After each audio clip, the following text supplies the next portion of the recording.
পৃথিবীতে এমন কোনো পাপ নেই যেই পাপ আল্লাহ তাআলা ক্ষমা করবেন না।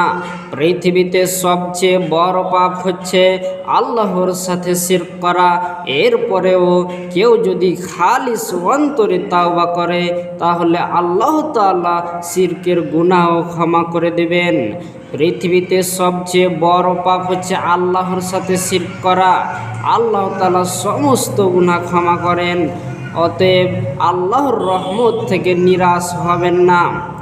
আল্লাহ তাআলা এ ব্যাপারে বলেন, কুল, হে নবী তুমি বলে দাও, ইয়া ইবাদিয়াল্লাযীনা আসরাফু আলা আনফুসিহিম, তোমরা যারা নিজেদের উপর জুলুম করেছো, অন্যায় করেছো, লা তাকনাতু মির রাহমাতিল্লাহ, তোমরা আল্লাহর রহমত থেকে বঞ্চিত হয়েও না, আল্লাহর রহমত হতে নিরাশ হয়েও না।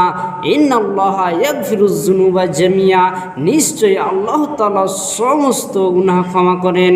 ইন্নাহু আল গফুরুর রহিম, নিশ্চয়ই তিনি অত্যন্ত ক্ষমাশীল, পরম দয়ালু। অতএব পৃথিবীতে এমন কোনো পাপ নেই যেই পাপ আল্লাহ তাআলা ক্ষমা করবেন না। শিরকের কেউ যদি শিরক করে আল্লাহর কাছে ক্ষমা চায় তবু আল্লাহ তাআলা ক্ষমা করে দিবেন। কেউ যদি মাটি থেকে নিয়ে আকাশ পর্যন্ত যতগুলো ফাঁকা জায়গা রয়েছে সমস্ত ফাঁকা জায়গাগুলোকে যদি গুনাহ করে করে পরিপূর্ণ করে দেয়, এরপরে আল্লাহর কাছে ক্ষমা চায় তবু আল্লাহ তাআলা ক্ষমা করে দিবেন। অতএব পৃথিবীতে এমন কোনো পাপ নেই যেই পাপ আল্লাহ তাআলা ক্ষমা করবেন না। তবে সেটা যদি বান্দার সাথে সম্পর্কিত হয়, যেমন কারো কিছু আত্মসাৎ করা, তাহলে আল্লাহ তাআলা ক্ষমা করবেন না। সে যতই ক্ষমা চাক না কেন, যতক্ষণ সেই বান্দা যার কাছে অন্যায় করেছে সে যতক্ষণ পর্যন্ত ক্ষমা না করে।